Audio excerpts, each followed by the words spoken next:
Jeux, confidence. Un podcast qui parle de jeux, mais aussi d'autres affaires. Salut, gang! Comment ça va? Épisode 39. Écoutez, on est quasiment rendu à 40 et, en plus, ça va faire bientôt 1 an. Ouais, 1 an. Premier anniversaire de Jeux Confidence. Je me souviens que j'avais commencé ça autour d'un feu au mois d'octobre. Écoutez, puis on est rendu là, début octobre. Faudrait que je vérifie la date exacte. Mais, donc, prochain épisode 40, ce sera l'épisode anniversaire de Jeux Confidence. Wow! Sérieusement, je n'aurais jamais pensé en arriver là. Quand j'ai commencé ça, même que je me souviens que mon premier épisode autour de feu, le jeu de feu, qui était supposé être le nom de ce podcast, je me souviens que j'étais même pas certain que si j'allais publier ça. En fait, j'ai comme sorti mon cellulaire, je me suis mis à parler tout seul, puis je me suis dit, on va essayer, tu sais, faut se lancer, puis on verra bien.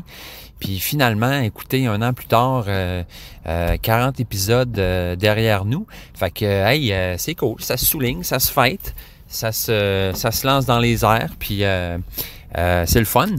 Fait que bienvenue pour ce 39e épisode. Écoutez, je pensais commencer cet épisode-là en vous par une petite visite guidée, en fait, de ma journée. Comment commencent mes journées? Comment Nicoton commence ses journées la semaine?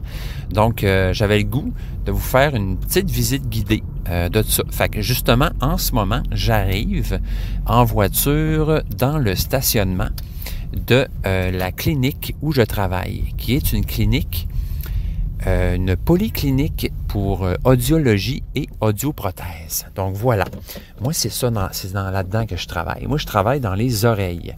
Donc moi ce que je fais, c'est que j'aide les gens à mieux entendre. Les gens qui n'entendent plus, là, qui font toujours répéter, puis qui sont tannés dans leur vie de toujours rien entendre, puis rien comprendre, puis faire semblant de comprendre, puis de se sentir niaiseux, de se sentir isolé. Plein d'affaires plates, là, tu sais. On ne soupçonne pas, là, à quel point les problèmes d'audition peuvent causer beaucoup de problèmes dans la vie. C'est pas juste de mal entendre, c'est plein d'autres affaires qui viennent avec ça. Entre autres, beaucoup l'isolement social, le déclin cognitif. On devient plus niaiseux parce qu'on ne participe plus aux conversations. Puis c'est ça qui se passe. Je vous en reparlerai un peu plus tard. Vous savez, je pourrais en parler longtemps. Donc là, je me dirige vers l'arrière de la clinique. Il y a un gros container à déchets vert qui se trouve là. C'est vraiment lettre là en arrière. C'est comme tous les backstores qu'on connaît. Ça fait penser un peu à dans Grand Theft Auto, là, quand tu te promènes en arrière des bâtisses, puis il y a des gens avec des fusils, mais ça ressemble à ça. Fait que là, je rentre ma clé dans la porte, j'ouvre la porte. Là, ça fait bip parce que faut que j'entre mon code. Ça. Fait que là, je viens de désarmer le système d'alarme. Je suis toujours le premier à rentrer à la clinique, moi, parce que je commence plus tôt que les autres. Moi, j'ai décidé de faire ça là, parce que je voulais finir plus tôt. Fait que moi, ça me dérange pas, anyway. Je me lève tôt le matin, puis les enfants se lèvent tôt pour l'école. Fait que tant qu'à niaiser à la maison, j'aime mieux aller tout de suite travailler, puis revenir plus tôt chez nous. Hein? T'es intelligent, moi. Fait que là, en rentrant, je m'en vais dans la petite cuisinette, salle à manger.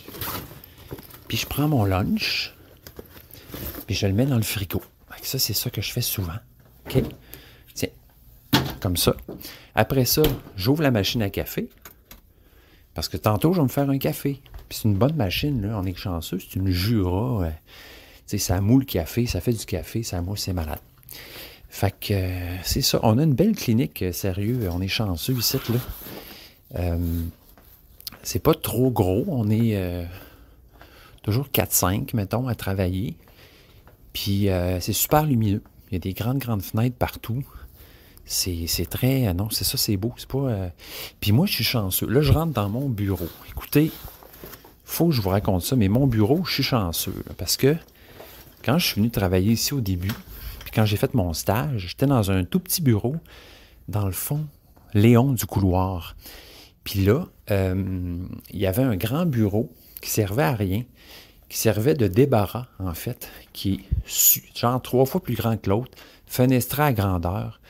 Il y a tout ce qu'il faut. Il y a un évier, je peux me laver les mains. Il y a des armoires, il y a tout, tu sais. Puis moi, je suis allé voir mon boss, tu sais, je l'appellerais de même, là. Puis j'ai dit, hey, ce bureau-là, il sert-tu à quelqu'un? Je peux-tu le prendre? Il a dit non, il ne sert pas. Puis il dit, prends-le si tu veux, ça me dérange pas. Fait que c'est ça que j'ai fait. J'ai déménagé dans ce bureau-là. Puis écoutez, depuis ce temps-là, je capote parce que, il y a tellement de belles grandes fenêtres, je suis même pas obligé d'allumer les lumières tellement que c'est lumineux. Puis j'ai pu aménager ça à mon goût avec, entre autres, un bureau qui monte puis qui descend. Écoutez ça, check bien ça. Là.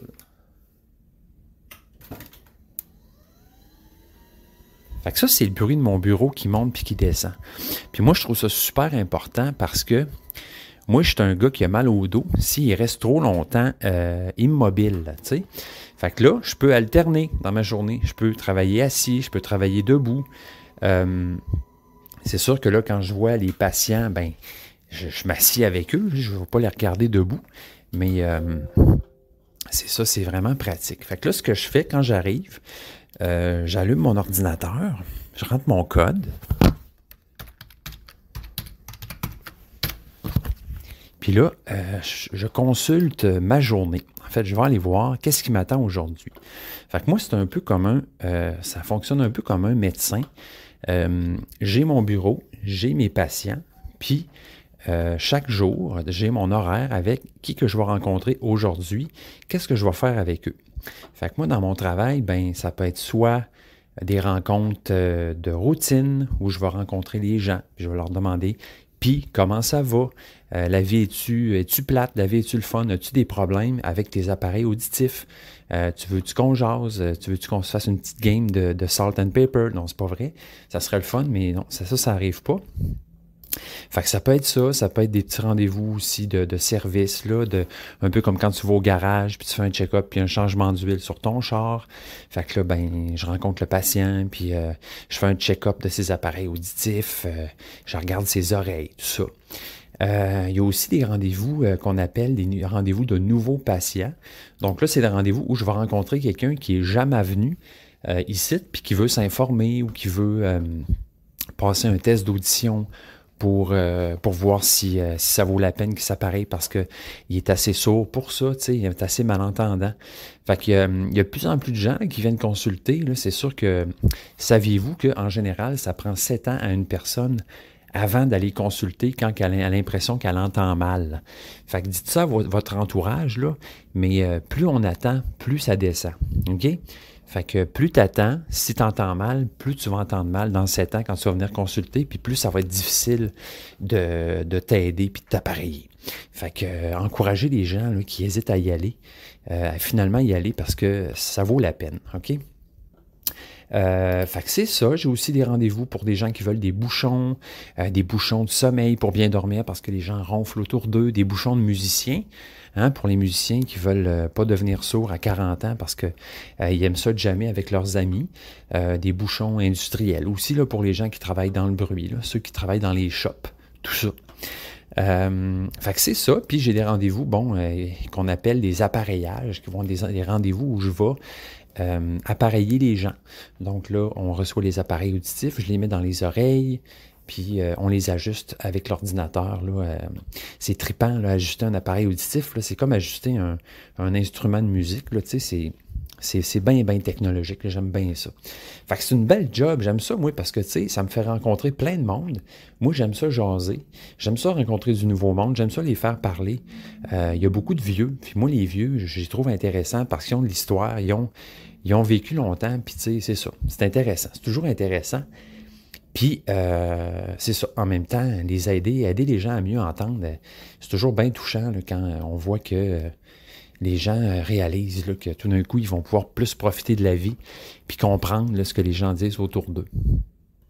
Fait que ça ressemble à ça, guys. Fait que c'est ça. Fait que là, j'ai regardé ma journée. Fait que là, OK, 1, 2, 3, 4, 5, 6, 7, 8, 9, 10. J'ai 10 patients aujourd'hui. C'est quand même beaucoup. Fait que ça va être le fun. Fait qu'après ça, quand j'ai vu ma journée, là, c'est ça. Je prépare mes affaires, mon bureau, mes machines. J'ajuste mes affaires. Je m'en vais en avant voir les agents. Je leur dis bonjour, bon matin, ça va-tu? Yes. Puis le téléphone sonne, mais moi, je réponds pas au téléphone. C'est pas ma job, ça. Fait que là, je viens en avant, je viens chercher mes patentes là, pour la journée. Là, fait que là, chaque journée, à chaque matin, les agentes vont mettre dans mon casier les affaires qui vont me servir pour ma journée.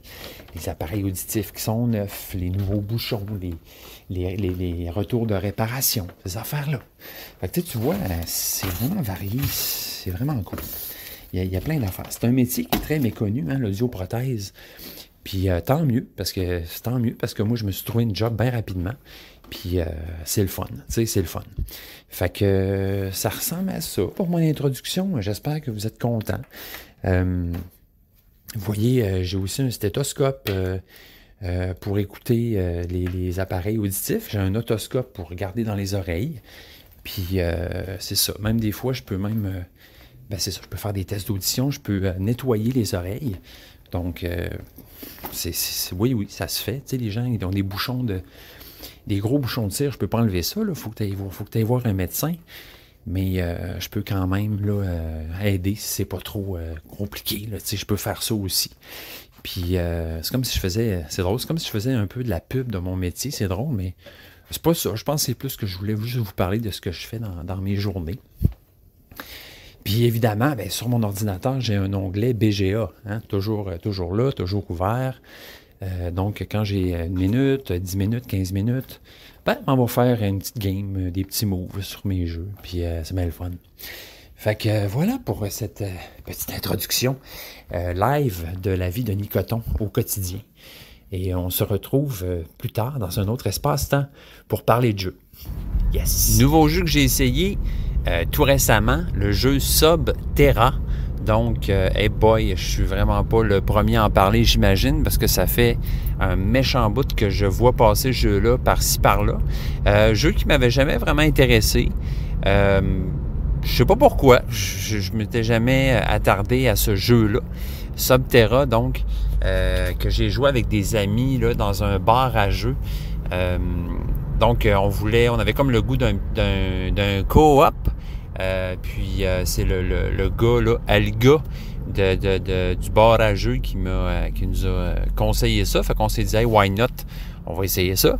Fait que Subterra, c'est un co-op donc qui s'intéresse à la spéléologie. Donc, on se promène sous terre. Il y a je trouve qu'il y a sa petite sauce à lui là, qui fait que je l'ai trouvé assez différent pour avoir du fun puis pas avoir l'impression de rejoindre une autre pandémie. Donc, le principe du jeu, c'est qu'on est une gang de spéléologues qui se retrouvent... donc, la Terre s'écroule sous nos pieds. On se retrouve dans des grottes. Puis, il faut essayer de trouver la sortie. Donc, comment ça marche? C'est que tout dépendant du nombre de joueurs qu'on est, on peut choisir un nombre de personnages qu'on veut avoir. Donc, hier, nous, on était 3. Donc, on avait décidé d'avoir 2 personnages chacun. Évidemment, chaque personnage là, a sa spécialité, là, comme dans la plupart des jeux coop. Donc, il y a une alpiniste, il y a un médecin, un plongeur, un garde du corps, etc. Fait que chaque personnage va avoir ses qualités, je dirais, ses forces. Fait comment ça fonctionne? En fait, c'est vraiment un jeu où on révèle des tuiles à mesure qu'on explore la caverne. Donc, ce qui se passe, c'est que à chacun des tours des personnages, chaque personnage a 2 actions. Puis chaque action va prendre soit 1 ou 2 actions. Donc, par exemple, juste regarder c'est quoi la prochaine tuile, ça nous prend une action. On peut aussi décider de ce qu'on appelle explorer et autrement dit se déplacer et découvrir la tuile en même temps. Fait que dans ce temps-là, on prend une action, mais on risque de tomber sur un danger. On peut installer une corde pour grimper des précipices. Donc, il y a plein de déblayés, par exemple, là, une partie de la grotte qui aurait été où il y aurait eu un éboulement. Donc comment ça se passe, c'est que on y va comme ça, on fait tous les tours de tous nos personnages, on explore la grotte, Puis après ça, il va y avoir un tour. Après chaque personnage, on fait toujours une phase danger, en fait, où on va piger un danger. Fait que ça peut être une secousse qui va faire brasser la caverne au complet. Dans ce temps-là, tout le monde perd un point de vie en jetant un dé, évidemment. Il y a toujours le principe du dé. Donc, quand on jette le dé de 1 à 3, c'est un échec. Puis de 4 à 6, c'est un succès. Donc, voilà, il peut y avoir des éboulements. Donc, il y a certaines tuiles qui vont être touchées par un éboulement en lançant un dé. Inondations, donc même chose, il y a des cases qui vont être touchées par des inondations. Donc plein de hasards comme ça, de dangers qui vont nous mettre des bâtons dans les roues. Puis, ce qui se passe aussi, c'est qu'à mesure que ces dangers-là arrivent, par exemple les éboulements, ben ça crée des blocages, ce qui fait que la caverne est de plus en plus encombrée, là, puis que c'est dur de naviguer dedans. Fait que ce qu'on fait, c'est qu'il faut... on a une pile de tuiles à traverser, en fait, tout dépendant du niveau de difficulté qu'on a. Puis, il faut réussir à trouver la sortie. Sortie qui se trouve dans les, si je ne me trompe pas, 5 dernières tuiles qu'on va piger. Fait qu'il faut... c'est ça, on explore la caverne, on essaie de survivre, puis idéalement, de réussir à faire sortir tout le monde de la caverne. Donc, donc, nous autres, dans notre cas, hier, on était 6 personnages. Il y en a juste un qui a réussi à atteindre la sortie. Ce qui se passe aussi, c'est que la pile de cartes danger, donc à chaque fin de tour de table, on doit piger une carte danger. Quand on arrive au bout de cette pile-là, ben, il y a comme une espèce de sudden death qui apparaît, là, dans le sens que à chaque tour, à partir de ce moment-là, il faut tirer le dé. Puis dès qu'on pogne 1, 2 ou 3, on meurt instantanément. Fait que c'est... Nous, on a joué à facile, puis on a juste réussi à sauver un bonhomme. C'est sûr qu'on s'est beaucoup éparpillé. J'imagine que c'est peut-être pas la meilleure idée, mais en même temps, en s'éparpillant, ben, on arrive à révéler plus de tuiles plus rapidement, là. Donc, c'est ça un peu là, la stratégie du jeu, de réussir à révéler le plus de tuiles possible, explorer le plus rapidement possible la caverne sans se faire prendre par les dangers, puis réussir à trouver la sortie là, avant d'arriver au bout de la pile des dangers. Bref, écoutez, on a passé une super belle soirée avec ce jeu-là. Moi, je m'attendais à rien. Je m'étais jamais vraiment... Je regardais des images un peu du jeu, mais on dirait que c'est un jeu qu'il faut plus voir en personne pour peut-être plus apprécier, parce que les tuiles sont noires, tout est très foncé dans ce jeu-là. Pourtant, côté qualité des composantes, puis les illustrations, ça va quand même, mais on dirait qu'en photo, il paye pas de mine, ce jeu-là, on voit rien, tu sais.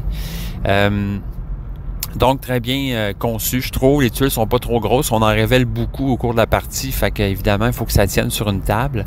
Fait que côté rejouabilité, ben évidemment, la caverne change à toutes les fois. C'est tiré au hasard. Fait que dès qu'on révèle une tuile, on tourne la tuile, puis on la connecte avec les tunnels là, pour faire des chemins. Donc, j'imagine aussi qu'au mode plus difficile, ben ça ajoute de la complexité puis tout. Je sais pas jusqu'à quel point on peut jouer à ce jeu-là sans se tanner. C'est une bonne question. Mais bon, voilà. Quand même, j'ai bien aimé ça. C'était le fun. C'est un beau jeu coop, là. C'est sûr que ceux qui n'aiment pas les coop, bon, ils vont peut-être trouver ça un peu plate. Il y a le côté des horreurs aussi. J'ai oublié de mentionner ça, mais ce qui se passe aussi, c'est qu'à partir d'un certain moment, sur certaines tuiles, il y a des horreurs qui vont se manifester. Donc, c'est une espèce de créature de la nuit qui va parcourir la caverne puis poursuivre sans relâche le personnage le plus proche d'elle. Donc, il y a ce côté-là aussi où, dès qu'il y a une horreur sur le jeu, à chaque fois qu'on finit un tour de table, ben, l'horreur se déplace d'un espace. Puis, on peut crever comme ça, on peut mourir comme ça. Fait que voilà, Subterra, donc essai d'un petit jeu, je pourrais quasiment dire vieillot, là, depuis le temps qu'il est sorti. Mais bon, c'était une bonne occasion de l'essayer. C'est ça qui est le fun dans le fond, hein, des bars à jeux, c'est que tu peux essayer un jeu sans engagement, autrement dit. Ça, je trouve que c'est un bon jeu à jouer dans un bar à jeux. Tu n'es pas obligé de l'acheter. J'achèterais pas ce jeu-là juste par le fait que j'ai comme l'impression qu'après 2-3 games, peut-être qu'on sera un peu tanné. Mais le 2 est sorti aussi, Subterra 2. Donc, rien entendu parler à ce niveau-là. Donc, ça n'a pas fait nécessairement un gros bang. Mais c'est ça, Subterra 2 est sorti récemment. Donc, Subterra 7.4 sur BGG. Hein, je vais essayer à l'avenir de ne pas me tromper de BGE, BGG, BGE, BGA. Je réalise des fois que je dis peut-être pas la bonne affaire, mais vous me pardonnerez bien à ce sujet. Donc, Subterra, un jeu de 2017. Donc, ici, ils disent réimplémenté par, bon, c'est ça, Subterra 2 là, qui est sorti il n'y a pas longtemps. Donc, c'est ça, 7.4, 60 minutes pour une partie, 10 ans et plus, complexité de 2.16 sur 5. C'est M. Tim Pinder qui a fait le jeu. Donc, Tim Pinder, encore une fois, sur sa photo, il est dans un événement de jeu. Ils ont les deux une cocarde dans le cou. Ils sont habillés en Bermuda puis en t-shirt blanc. Il y en a 2 personnes, fait qu'on ne sait pas c'est qui Tim Pinder là-dessus. Puis c'est le seul jeu là, que je vois qui a designé avec Subterra 2. C'est Diana Franco Campos qui a illustré le jeu. C'est un hit or miss pour moi. Je trouve que les illustrations sont, tu sais, c'est un peu, je sais pas c'est quoi le style naïf, un peu là. Tu sais, donc j'ai comme l'impression, mettons que ça aurait pu être dessiné par mon beau-frère, là, dans le sens où, le beau-frère, il est bon en dessin, mais oui, OK, il est bon comparé à la moyenne, mais il est-tu assez bon pour que ce soit publié, t'sais? Donc, c'est un style d'art naïf, là, les personnages, là, tout ça, c'est beau, les couleurs, tout ça, mais il faut aimer le style, OK? Fait que si vous aimez pas ça, ben bienvenue dans mon camp. Les tunnels, tout ça, je trouve ça très beau. C'est vraiment quand vient le temps de regarder un personnage, on a un peu froid dans le dos en voyant le dessin. Mais bon, regarde, ça se passe dans une caverne, il fait noir, fait qu'ils sont pas supposés se voir la face fait que c'est pas bien grave. Donc voilà pour Subterra. Petite explication de jeu en cet épisode. Voilà. Hey guys, je voulais vous parler, on va faire un petit, comment dirait, une petite section mailbag, sac à lettres. Donc, j'aimerais, en fait, j'ai quelqu'un qui m'a écrit, puis ça fait un petit bout déjà, mais c'est ça, je voulais vous parler de ce courriel-là parce que ça m'avait pas mal accroché. Je me reconnaissais quand même beaucoup dans ces mots. Donc, c'est Mylène. Mylène qui m'a écrit. Allô Mylène, j'espère que tu vas bien. C'est ça, Mylène m'a écrit, là, puis en lien avec l'épisode 36, puis elle m'avait dit que c'était quand même beaucoup reconnu là, dans le rôle de la personne là, qui explique les règles aux autres puis qui range soigneusement son jeu dans la boîte, comme elle dit. Donc, dans son cas, elle dit, là, je vais vous lire directement ce qu'elle a écrit. Là. Elle dit « C'en est presque une maladie. Je remets tout comme il faut, les composantes lourdes dans le bas de la boîte pour ne pas qu'elle écrase les plus fragiles. Je range mes jeux à la verticale. Il faut penser à ça. Et le couvercle de la boîte doit être dans le même sens que le fond. » Ça, c'est vraiment clairement ce que je fais aussi, là. Puis ça, c'est clairement peut-être un OCD, là. Je sais pas trop si vous, c'est ça aussi, mais moi, machinalement, quand je range un jeu, je vais toujours mettre si le couvercle n'est pas dans le même sens que le fond de la boîte, je le tourne puis je le mets dans le même sens. Je vais jusqu'à mettre même le livre d'instruction dans le fond, dans le même sens aussi. Donc, c'est pas vraiment pas rationnel, je dirais, je sais pas trop. Mais bon, je fais partie de cette gang-là là, qui range les jeux là, exactement comme Mylène. Là. Donc, merci Mylène de m'avoir écrit. C'est vraiment, on a eu une super conversation suite à ça. Là. Donc, si vous vous reconnaissez dans les joueurs qui sont un peu nazis dans leur façon de ranger les jeux, dites-leur bonjour. Moi, je range mes jeux. En fait, c'est drôle parce que les jeux, j'ai commencé à les ranger à l'horizontale au début parce que je me disais, ça va moins bouger dans la boîte. Ça va rester tout en place puis tout. Mais c'est ça, à un moment donné, j'ai vraiment réalisé que, premièrement, si tu fais pas attention, les boîtes qui se retrouvent en dessous finissent par être écrasées puis à être déformées. Puis aussi, en tirant les boîtes, là, ça finit par rayer les boîtes d'en dessous. Bref, il y en a qui vont peut-être s'en foutre de ça, puis c'est bien correct. Mais moi, éventuellement, je les ai rangés à la verticale, un peu comme des livres, à cause de ça. Mais bon, les ranger à la verticale, là, ça aussi, comment je pourrais dire ça, ça implique d'autres problèmes, là, dans le sens que, à moins que la boîte soit vraiment, bien tight à l'intérieur avec des inserts puis qu'il n'y a rien qui bouge. Si justement il y a des inserts puis tu as le malheur de placer tes petits jetons dans les petits endroits qui sont prévus pour ça, tu mets ta boîte à verticale, tout sac le camp, là. Donc, des fois, ça me faisait des problèmes. Ou, mettons, tu as une boîte dans laquelle il n'y a aucun insert, mais juste des sacs. Mais finalement, tout se ramasse dans le fond, puis ça finit par faire ouvrir le couvercle, là, du côté. Tu vois que ta boîte est comme à demi ouverte. Fait que là, il faut tout que tu rebrasses ta boîte pour mettre ça dans le sens du monde. Fait que bref, les défis qui nous attendent. Idéalement, il faudrait les mettre à la diagonale. Je pense que ce serait ça le best. Donc, voilà pour le mailbag. Sinon, plus récemment, il y a Sébastien qui m'a écrit aussi là, en lien à plusieurs choses. Là, Sébastien, salutations. Sébastien qui est un de ceux qui m'écrit le plus souvent. Et puis j'apprécie toujours tes inputs, mon Sébastien. Merci beaucoup. Donc, il me disait justement par rapport à Ove Rosenberg que son premier jeu, évidemment, c'était pas Agricola, mais Bonanza, qui date de 1997, en fait. Donc, quand je disais qu'Agricola était son premier jeu, je faisais référence à son premier gros jeu, là, qui a eu un gros impact. Mais il reste que Bonanza aussi était un de ses jeux les plus populaires, j'imagine. Il se vend encore aujourd'hui.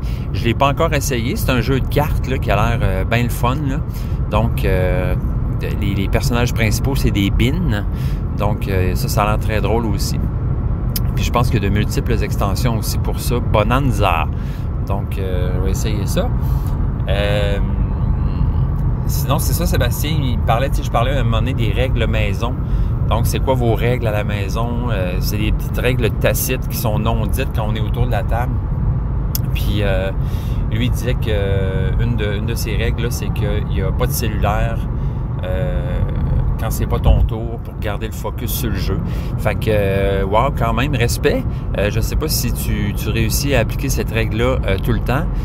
Moi, j'avoue que nous, c'est une bonne question, le cellulaire autour de la table. Je me suis posé la question moi-même parce que je parlais justement le dernier épisode quand je jouais à Expédition, puis à un moment donné, je m'emmerdais tellement que je me suis tourné vers mon cellulaire pour passer le temps, tellement que c'était long. Mais en général, j'avoue que moi, je fais attention, à part pour prendre des photos. Là, je suis un peu maniaque de ça. Là, je prends tout le temps des photos quand je joue à des jeux, là, même si ça doit pas intéresser grand monde d'autre que moi-même. Mais c'est ça, j'en mets aussi pour mettre sur l'Instagram puis pour mes souvenirs. Mais en général, je pense que de façon, justement, là, non dite, les gens font attention. Puis il n'y a pas grand cellulaire sur la table quand on joue en général. Fait que, ouais, merci Sébastien, c'est très bonne, moi je peux dire ça, très bonne intervention, voilà, pour ce qui est des règles non dites. Si vous en avez d'autres, là, écrivez-moi. Moi, je trouve ça super intéressant, ce sujet-là, là, du comportement, l'éthique du joueur autour de la table, là. Même s'il n'y a rien d'écrit par rapport à ça, on a toutes nos règles non dites par rapport à ça, ou nos attentes envers les autres là, quand on joue à des jeux. Fait que c'est super intéressant. Aussi, Sébastien, il disait que je parlais du jeu Flying Goblin. Je ne sais pas si vous vous souvenez, là, qui est un jeu où on envoie des gobelins avec des catapultes dans les airs. Puis elle lui a dit que ça faisait penser au jeu Catapulte, donc un jeu qui date quand même d'un bout, là, 1991. Donc qui était un peu dans le même genre. Fait que voilà. Ah oui, c'est ça aussi, il parlait de Clinic Rush, parce que je parle souvent de Dice Hospital, puis il disait que ça lui faisait penser à Clinic Rush, qui est plus un jeu de dextérité, là, donc de rapidité, de vitesse, mais qui rappelle le thème de l'hôpital. Donc, voilà, gang, pour ce mailbag. N'hésitez pas à m'écrire. Là, c'est sûr que des fois, il y en a qui passent, la semaine va vite, puis je prends pas le temps. J'ai réalisé dernièrement que je prenais pas le temps d'en parler sur l'épisode, mais je trouve ça intéressant là, de voir, de vous dire un peu ce que les gens m'écrivent. Là, c'est toujours super intéressant. Fait que n'hésitez pas à m'écrire à propos de n'importe quoi, même si c'est pas lié au jeu. Moi, je suis un jaseux. J'aime ça jaser, puis j'aime ça discuter. Puis je vais prendre le temps de vous répondre à tout le monde. Ça, c'est certain. Voilà. Petit jeu bien intéressant que j'ai découvert dernièrement. Bien hâte qu'il sorte bientôt, j'espère. Donc, sur BGA, c'est Far Away. Far Away. Donc, un petit jeu dont les parties sont très courtes, qui est très, très intéressant. Là, en fait, c'est vraiment je dirais, oui, du tableau building. On a des tuiles. Dans ce jeu-là, le thème un peu, c'est l'exploration. Donc, on explore far away, très loin. Donc, il y a des cartes. Il y a 4 types de tuiles, donc 4 couleurs qui sont en fait associées à un biome en particulier, donc les déserts, les forêts, les lacs, etc. Puis, on a aussi chaque tuile est soit une tuile de jour ou de nuit. Donc, chacune de ces tuiles-là, on va toujours en avoir 3 dans notre main, puis on va à chaque tour en poser une pour les mettre une à la suite de l'autre. Puis, évidemment, à chaque fois qu'on pose une tuile, on va aller en piger une autre. Il y a toujours une offre de 3 tuiles. Donc, il y a plusieurs icônes sur ces tuiles-là. Chaque tuile peut se carrer de différentes manières. Donc, 2 points par tuile de nuit. Si tu as réussi à voir, il y a des icônes, là, donc des tuiles animales, des tuiles végétales, des tuiles minérales. Bon, il y a d'autres icônes aussi, mais bon, par exemple, si tu réussis à avoir 4 tuiles animales, tu fais 15 points, par exemple. La twist, parce que jusqu'à maintenant, c'est tout à fait boring et ordinaire et du déjà vu, même si on aime bien tous faire du tableau building parce qu'on est tous accros au jeu en général et à poser des tuiles. Quelle bonne action, quelle belle action, le fun, poser des tuiles. Donc, la twist, c'est que on va poser nos tuiles une après l'autre de gauche à droite, mais quand on va scorer à la fin de la partie, ben ces tuiles-là vont être tournées une à la suite de l'autre à l'envers. Tu vois la passe? Fait que ce qui se passe, c'est que les premières tuiles que tu poses vont être les dernières à scorer à la fin de la partie. Donc, par exemple, si au début de la game, je mets une tuile qui me donne 15 points, si j'ai 4 tuiles ou 4 icônes animales, ben, il faut que ces tuiles-là, je les place après pour que, quand je vais tourner mes tuiles, une fois que je vais tourner cette tuile-là qui score avec 4 icônes animales, il y a déjà 4 tuiles animales de tourner, tu comprends? Fait que si tu mets, par exemple, une tuile qui scorerait 15 points pour 4 animaux à la fin, vers la fin, ben cette tuile-là va pas scorer parce que quand tu vas tourner tes tuiles à l'envers, tu n'auras pas 4 icônes animaux visible là, en tournant tes tuiles. Fait que je sais pas si tu vois la passe. Fait qu'il faut que tu réussisses à planifier ton scoring dans ta tête à l'envers. Fait que tu sais, c'est-tu pas hot et le fun et intéressant comme twist? Le jeu est super beau, très bien illustré, ça fait bien la job. Les icônes, tout ça, c'est super visible. Beau jeu à jouer avec les enfants, pas trop jeunes, mais quand même, c'est assez familial. Je trouve vraiment ça intéressant. Puis, bon, il y a d'autres choses qui s'ajoutent à ça. Chaque tuile est dotée d'un numéro. Donc, je pense qu'il associe ce numéro-là au nombre d'heures que ça prend pour explorer là, cet endroit-là. Bon, c'est accessoire, mais c'est une information intéressante, hein, thématiquement.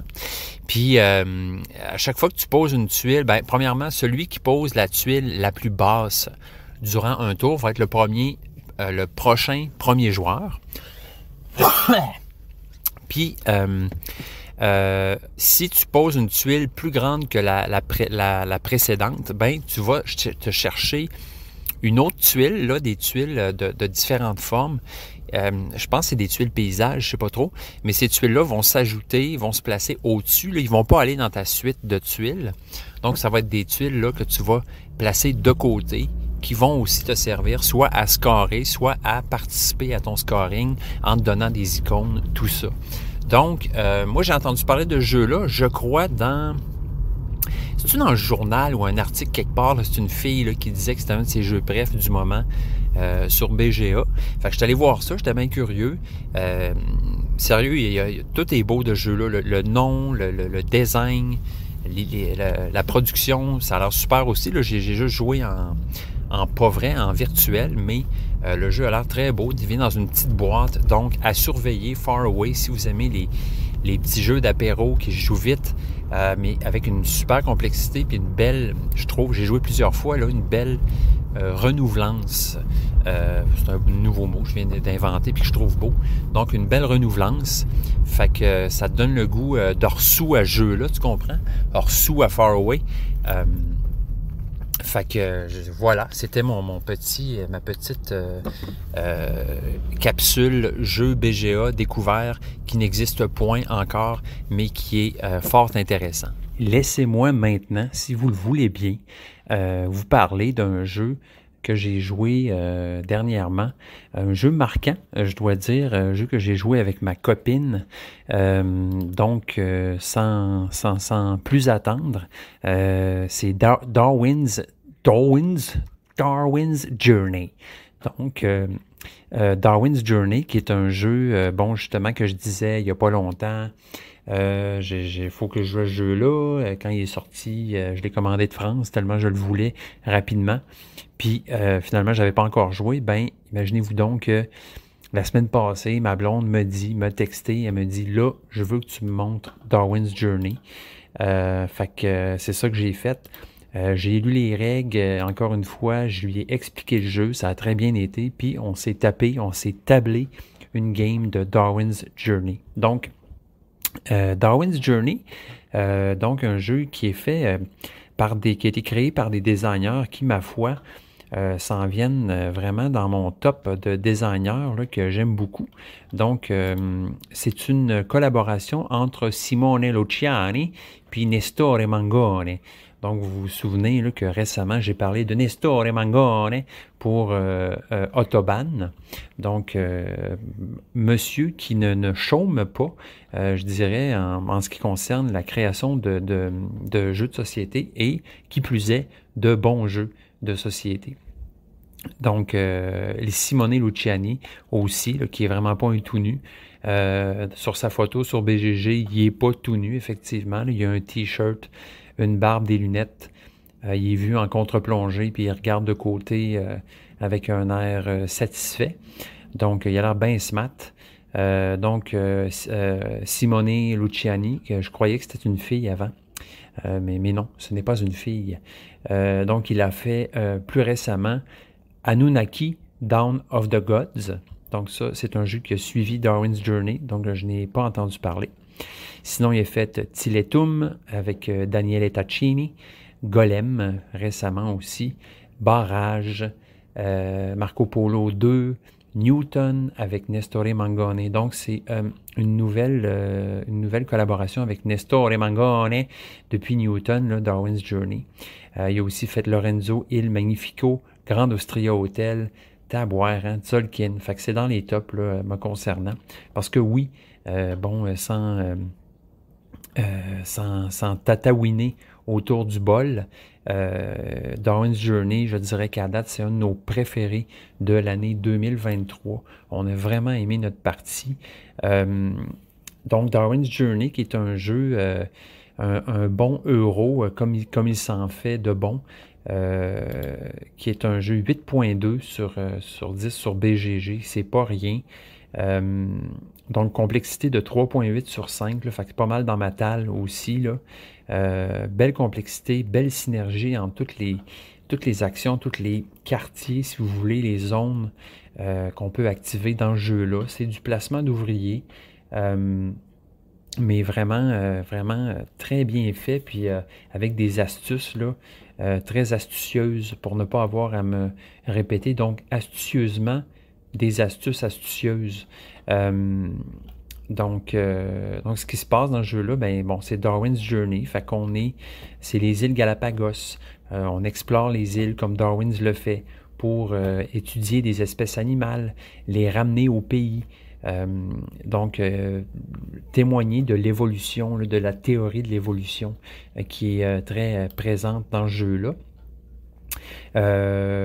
Commençons. C'est ça, pour vous expliquer de façon générale, par rapport au placement d'ouvriers, donc, il y a des zones qui sont représentées par des journaux, les journaux de Darwin, où on va pouvoir aller mettre nos ouvriers pour faire des actions.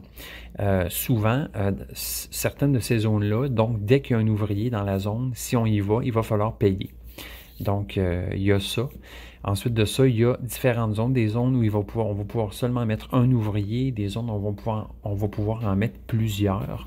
Puis, ce qui est intéressant, c'est que, premièrement, il y a des zones d'action qu'il va falloir débarrer. Donc, qui sont sur le board au début de la game et qu'on ne pourra pas aller tout de suite parce qu'il va falloir les débarrer en allant mettre un jeton sur cette zone-là, représenté par une espèce de lentille, de lunettes.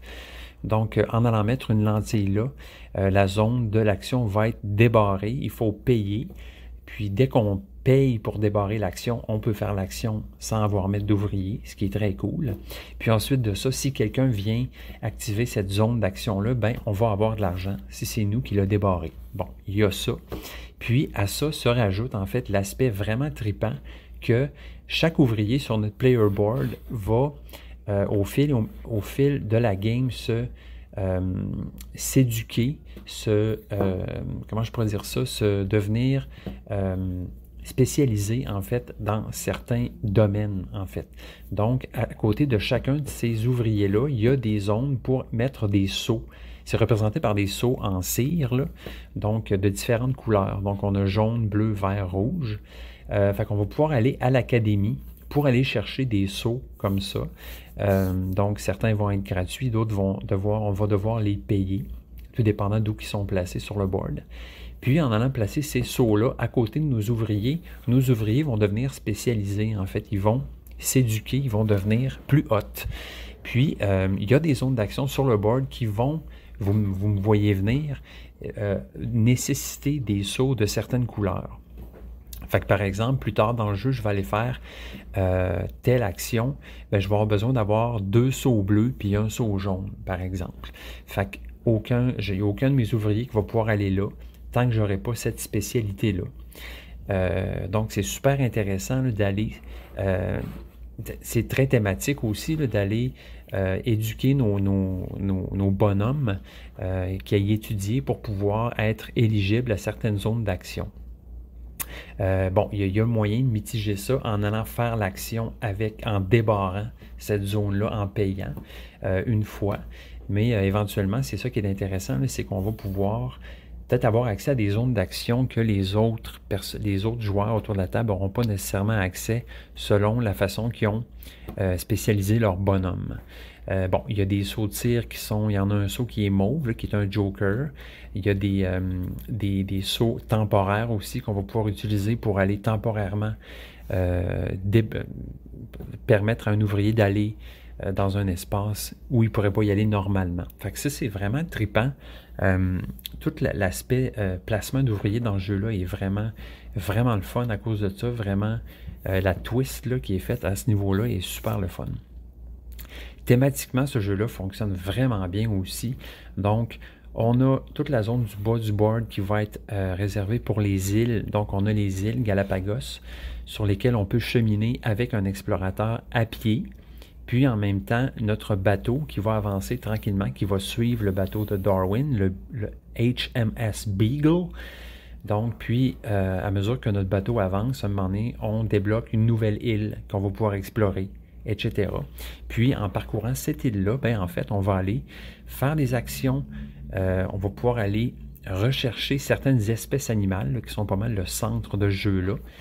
Puis, plus on fait de la recherche sur certaines espèces d'animaux, plus on va pouvoir éventuellement faire de la livraison, c'est-à-dire livrer une espèce au musée.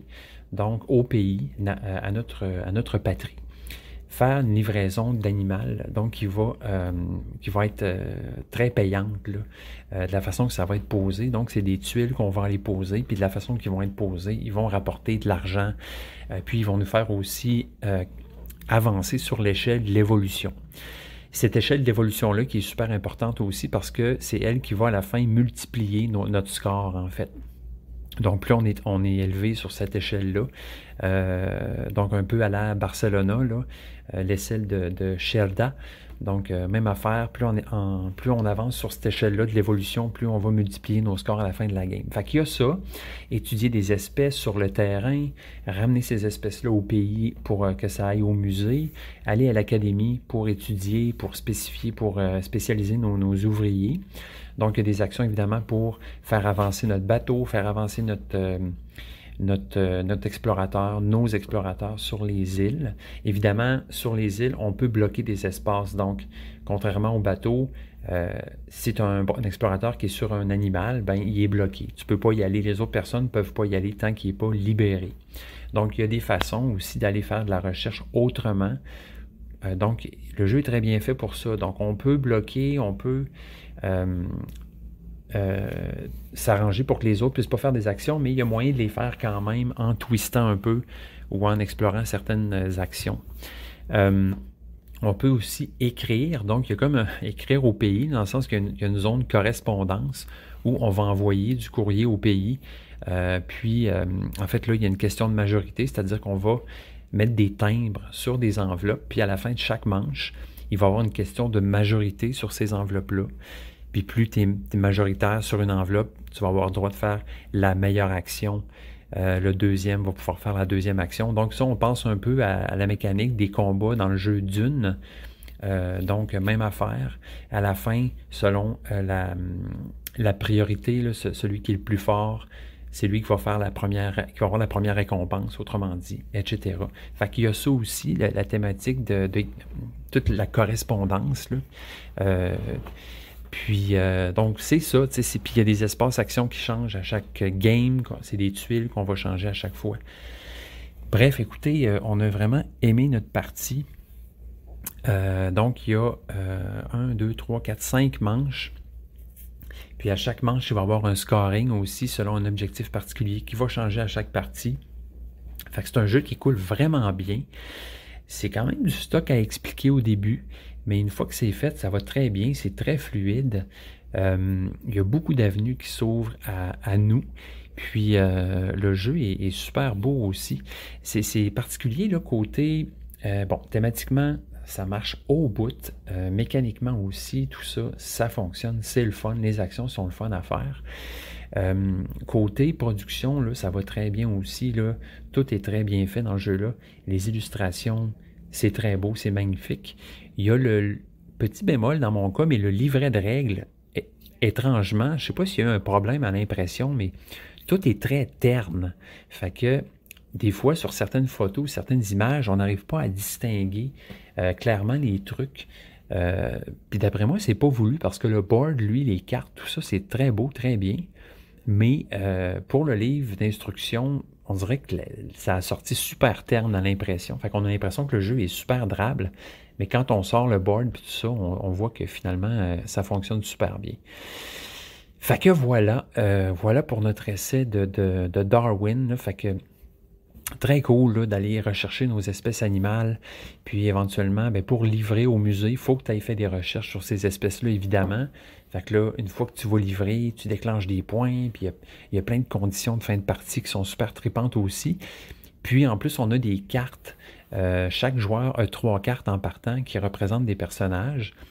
Puis ces cartes-là, en fait, c'est une carte qui, éventuellement, si tu réussis à avoir le prérequis de saut, les sauts de cire là, que je parlais, là, fait que mettons que tu as un personnage qui demande 3 sauts rouges, un jaune, un bleu, mais dès que tu as ces conditions-là, tu peux faire l'action de la carte une fois, donc qui va être associée à un de tes ouvriers, qui est une action assez puissante là, en général là, que tu vas pouvoir faire. Les objectifs aussi, ils sont vraiment super présents dans cette game-là. Des objectifs argent, des objectifs or, donc que tu pourras aller chercher sur le board. Puis, une fois que tu accomplis ces objectifs-là, tu vas pouvoir les placer dans certaines slots, dans certaines cases sur ton player board qui vont déclencher des actions aussi. Fait que, écoutez, c'est comme sans arrêt là, le combotage, puis les actions, les synergies, là, tout ce que tu peux faire dans ce jeu-là, vraiment formidable. Je n'ai que du bon à dire de ce jeu-là, là, moi, pour l'instant. Bon, j'ai juste fait une partie, mais ça regarde bien quand même, puis j'ai vraiment hâte de rejouer. Fait que voilà pour ma petite, mes impressions, en fait, là, de Darwin's Journey. J'ai vu sur Internet qu'il y avait une version Deluxe, en fait, qui vient du Kickstarter, là. J'avoue que j'aurais vraiment bien aimé la voir, là, mais il reste que la version retail là, est très, très bonne aussi, fonctionne vraiment très bien. Fait que chaudement recommandé par Nicoton. Donc, le Nicoton Seal of Approval pour Darwin's Journey. J'ajouterais peut-être aussi, à l'instar de certains autres podcasteurs avec qui j'étais très d'accord, que Darwin's Journey est un peu le jeu de rêve que je voulais que le jeu Encyclopédia soit. Tu comprends? Donc, quand j'ai acheté Encyclopédia, quand j'ai vu le thème et tout ça, je me suis dit « Wow, ça promet ». Puis on avait été, bon, un peu déçus. Pas que le jeu est mauvais, Encyclopédia, là, mais bon, c'est sûr qu'une fois qu'on a joué à Darwin's Journey, bon, Encyclopédia prend un peu le bord. Fait que voilà pour ça. Sinon, qu'est-ce qui s'est passé en fin de semaine? Ben oui, c'est ça. On a joué au jeu Cora. Donc, le jeu Cora Déjeuner. Je ne sais pas si vous le connaissez. Nous, ça fait pas tant que ça qu'on l'a. Donc, Cora Rise of the Empire, qui est un jeu qui date de 2021, 7.4 sur 10 sur BGG. Donc, qui se passe dans la Grèce ancienne où on doit développer notre cité-État plus vite et de façon plus efficace que ses adversaires. On dit une complexité de 2.75 sur 5. J'aurais peut-être mis un petit peu plus que ça. Mais bon, très belle complexité. Là. Moi, j'aime beaucoup ce jeu-là. Vraiment, là, à chaque fois que je joue, j'ai bien du fun à ça. C'est comme si tu construis ta civilisation, mais dans un jeu qui est, somme toute, assez rapide. Un peu une heure et demie à peu près. Mais qui se fait assez quand même très bien. Donc, c'est un jeu où on va vraiment monter sur des pistes. Donc, on a la piste culture, on a la piste économie, on a la piste de militaire, de l'armée. Puis tout dépendant d'où on est rendu sur ces pistes-là, on va pouvoir faire des actions et récolter aussi des bonus là, de plus en plus forts. Ce qui est particulier de ce jeu-là, ce qui est le fun, c'est que donc ça se passe en 7 tours seulement. Puis à chaque tour, on a 2 actions qui sont représentées par 2 dés. En fait, si on est assez hot, puis on arrive à monter assez haut sur notre échelle de la culture, notre piste de la culture, ben là, on peut gagner un nouveau dé, puis faire 3 actions par tour. Ce qui est assez conseillé, merci. Sinon, on peut rapidement prendre de l'arrière. Donc, ce qui se passe, c'est qu'un peu à la, je dirais, Race for the Galaxy, on a 6 tuiles qui représentent 6 actions. À chaque tour, on va lancer nos dés, puis le dé va indiquer jusqu'à quelle force d'action on peut faire. Fait que par exemple, j'ai un 2 et un 5. Ben, avec mon dé 2, je peux faire une action jusqu'à une action de force 2.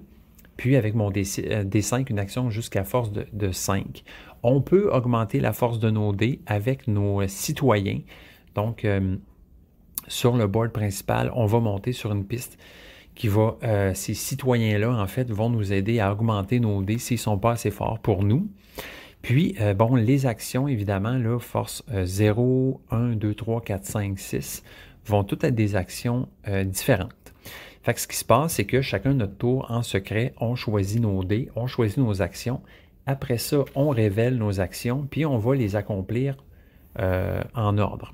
Donc, si moi j'ai choisi l'action 1 et 5, puis mon adversaire a choisi l'action 3 et 4, ben, je vais commencer par moi, mon action 1, ensuite ça va être l'action 3, 4, 5, etc. Fait qu'on va toutes faire nos actions dans l'ordre comme ça. Vraiment le fun comme principe. Donc, On monte sur nos pistes, en fait. On essaie faut se spécialiser en même temps. On essaye de faire un peu tout. Il y a moyen aussi de monter sur la piste des impôts. Donc, à chaque tour, si on est rendu fort là-dessus, on va avoir plus d'impôts, plus d'argent à chaque tour.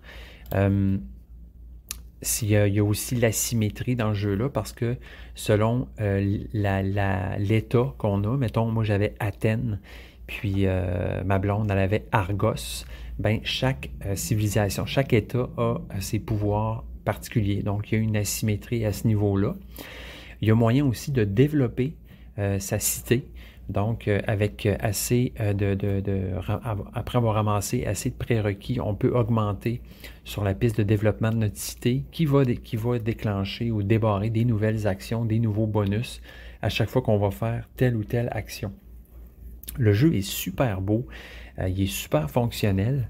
Comment ça fonctionne? C'est qu'il y a des espèces ils appellent ça, c'est des jetons de connaissance, c'est ça. Donc, on a 3 couleurs, des rouges, des bleus, des verts. Ces jetons de connaissance-là vont pouvoir être achetés, ils vont pouvoir être gagnés en allant faire des batailles aussi.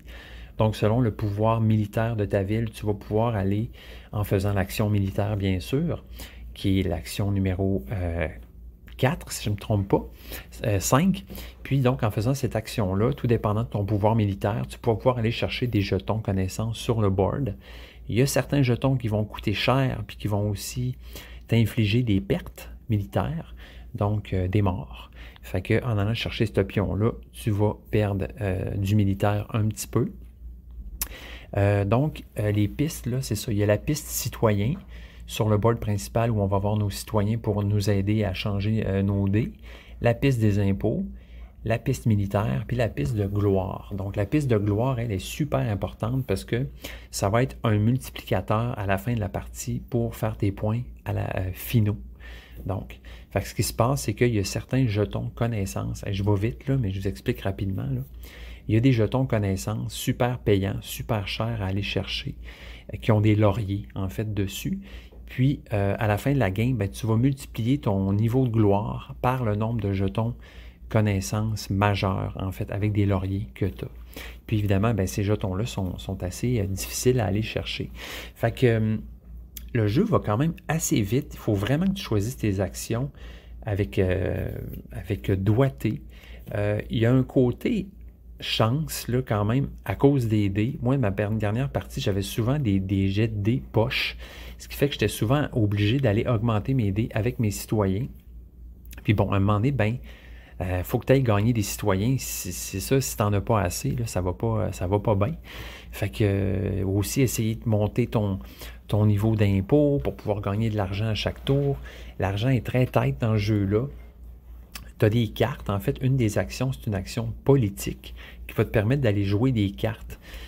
Puis, ces cartes-là sont toutes super tripantes à jouer. Tu as des cartes, évidemment, qui vont te donner des trucs instantanés, des cartes qui vont te donner des pouvoirs récurrents au cours de la partie, puis, évidemment, des cartes de fin de game super importantes qui vont te donner des points à la fin de la partie. Fait que moi, c'est sur ces cartes-là que j'avais misé, en fait, étant donné que pendant la partie, j'avais de la misère là, à aller chercher mes jetons de connaissance, mes jetons de gloire qui allaient me donner des points à la fin de la partie. Il y a aussi des objectifs là, communs, c'est-à-dire que si tu es le premier à atteindre tel ou tel niveau sur telle piste, ben là, tu vas débloquer une récompense, là, en fait, là, qui va t'aider au cours de ta partie. Il y a plusieurs façons de naviguer dans ce jeu-là. Vraiment le fun, vraiment bien réalisé. J'aime beaucoup la mécanique là, de comment choisir ses actions avec les dés. Quand tu débarres un nouveau dé, c'est vraiment trippant parce que là, tu as 3 actions au lieu de 2. Tout est bien fait dans le jeu, super bien fait, très tight. La game va vite, puis faut vraiment, c'est ça, c'est ce genre de game, faut que tu checkes ce que tu fais. Là. Tu peux pas faire l'innocent trop longtemps là, parce que ça va vite paraître. Donc, grosse rejouabilité aussi, là. Grosse renouvelance dans ce jeu-là. Étant donné que ben, à chaque fois, tu peux changer de civilisation. Les jets de tes dés, évidemment, les cartes que tu vas piger vont changer beaucoup les trucs aussi. j'ai pas entendu dire qu'il y avait une expansion à ce jeu-là, chose qui pourrait être très cool éventuellement, dans le sens ajouter des cartes politiques par exemple, ou venir varier le truc, mais quand même, il reste que le jeu est super, assez complet en soi là, pour quand même durer assez longtemps. Fait que ce jeu-là, il a été fait par The Headquarters Simulation Game Club. Vraiment. Donc, c'est un regroupement de designers, j'imagine, qui a été illustré par David Chapoulet et Jocelyn Joque-Millet. Donc, Chapoulet, non, c'est ça. Ça me disait quoi, mais non. Il y a juste ce jeu-là qui a designé, je pense, côté illustration. Donc, attendez, j'ai voir là, si ouais, j'ai perdu ma page, apparaît-tu? Donc, Headquarters Simulation Game Club, ils ont aussi... Ah non, c'est ça, c'est le seul jeu que je vois qu'ils ont fait, là. Bref, un très bon jeu aussi, qu'on aime beaucoup. Il faisait un bout qu'on voulait rejouer à ce jeu-là. Il est le fun à 2, très le fun, puis à plusieurs aussi, puis ça rallonge pas le jeu nécessairement. Donc... je vous le conseille, là, j'imagine, je ne sais pas si vous pouvez se trouver ce jeu-là, je ne sais pas s'il est encore en tablette ou peut-être usagé, mais nous, le Cora, Rise of an Empire, donc qu'on appelle affectueusement Cora Déjeuner, ben, il est très fun. Fait que voilà pour ça, voilà pour ces expériences ludiques. Bon, ben, c'est en prenant une petite promenade de santé sur mon heure du midi, cheminant dans les samars qui sont tombés des arbres. Vous savez, ces petits trucs qui tombent en hélicoptère. Les couleurs sont encore magnifiques. Donc, profitez-en. Ça ne dure pas longtemps. C'est beau pendant que ça passe. Donc, voilà pour cet épisode 39. C'est quand même assez sympathique parce que le prochain épisode, qui va marquer le premier anniversaire de Jeux Confidence, sera le 40e. Donc, marquez ça à vos agendas. Puis, je pense pas de faire de quoi de spécial, là. Tu sais, je veux dire, non. Mais, à part de dire que ça fait 1 an, mais écoutez, c'est le fun, c'est un bel accomplissement. Puis, merci d'avoir été à mes côtés. Ceux qui sont là depuis le début, ben, un gros merci. Merci de m'avoir suivi puis d'être resté fidèle à mon podcast. Puis, ben, les nouveaux qui sont arrivés, ben, vraiment content de vous voir. Puis, bienvenue dans la gang. La gang de Nicoton. Fait que c'est ça, là, je conclue ça, là, ce podcast-là, cet épisode-là. Là, il y a des jeux qui me titillent pas mal là, de ce temps-là. Là. Mes amis me parlent du jeu Distilled. Donc, un jeu où on fait des spiritueux, qui paraît qu'il est bien bon. J'étais un peu en équilibre sur la clôture Frost par rapport à ce jeu-là. Mais là, mes amis m'ont convaincu. Il paraît que c'est vraiment bon. Fait que je le veux. Sinon, ben le jeu Marrakech, que j'ai passé proche de me commander chez Philibert, parce que je pense pas qu'il est encore disponible ici en français, que j'ai vraiment hâte d'essayer. Là, un jeu de Stephen Feld. Plein de jeux. Puis là, c'est ça, en ce moment, là, il y a plein de nouveautés dont on jase au SN, je sais pas trop, Spiel, Fouette. Donc, on sent que c'est pas fini, hein, les nouveaux arrivages de jeux, ça finit pas, ça. Là. Fait que voilà, chers amis, j'espère que vous avez apprécié l'épisode. Je vous souhaite un bel automne.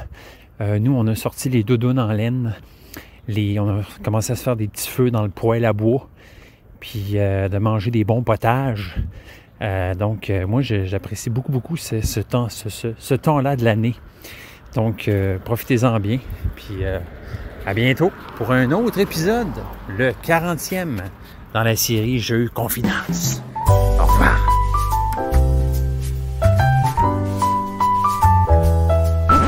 Jeux Confidence à commercial gmail.com. Deux montagnes. Oh, phew! Maman, Ok, c'est assez. Mais maman, à chaque fois qu'elle Ça se fait brosse, pas un autre. Hein? mais quand maman elle brosse, elle fait toujours ça. Ouais, c'est comme ça qu'on brasse des dés. Hey, j'essaye. Tu veux dire, elle a un style de brassage de dés particulier. Trop d'ambition. C'est ça qui se passe quand tu veux pousser ta loque trop loin. Ça. Bon. un nuage, une montagne. Hi, t'as beaucoup d'éclairs. Mais là, non. Noise. Je te dirais de pas relancer. Ouais. 3, j'irai là. Sinon, je pourrais monter lui là. Ouais, je vais être plate puis je vais pas relancer. 1. Hein, c'est le mien! Excusez. 1, 2, 3. Tiens, ça doit. Beaucoup de dés pour les petites mains. Je sais. Fait que là, on est en train de jouer à High Risk. C'est un jeu de pouce-taloc. Oui. Ouais. Avec une montagne puis des alpinistes qui montent une montagne. Puis on lance des dés. Puis c'est ça. Il faut. 2 nuages, elle fait tout tricher. Quand on pogne une montagne, on monte d'un espace. Puis si jamais tu tires juste des éclairs, tu tombes. Fait que à chaque fois que tu pognes des montagnes ou des nuages, tu mets ça de côté. Tu peux continuer à tirer les dés si tu veux, mais plus tu continues, moins tu as de dés dans les mains, puis plus tu as de chance de pogner d'éclairs. Puis plus tu as de chance de tomber. Fait que là, vous voyez, je lance les dés. OK? Bon, là, j'ai pogné 4 éclairs, une montagne, un nuage. Fait que je mets ma montagne et mon nuage de côté, je relance mes dés. J'ai 4 dés. Là, il a repogné 2 montagnes. 2 montagnes. Là, j'ai 2 dés, il me reste 2 éclairs. Je relance-tu? Je relance. OK, je m'essaye. Si je pogne 2 éclairs, je tombe. Hey, j'étais chanceux. J'ai pogné une montagne, un nuage. Fait que là, juste que j'ai tout lancé mes dés sans pogner d'éclair, je vais pouvoir relancer un autre coup. Fait que ça, c'était quoi une montagne? Fait que j'ai 4 montagnes. Ouais, fait qu'il avance de 4. 1, 2, 3, 4. Puis si jamais tu tombes, ben là, on a 3 bonhommes chacun sur la montagne. Puis s'il y a un bonhomme qui tombe, ben c'est le plus haut qui tombe. Tu aurais pu amener lui en haut, mais tu l'as pas fait. Non, parce que je suis pas un très bon joueur. Ouais, c'est ça. Fait que voilà. Voilà pour High Risk. Très le fun. Petit jeu bien plaisant.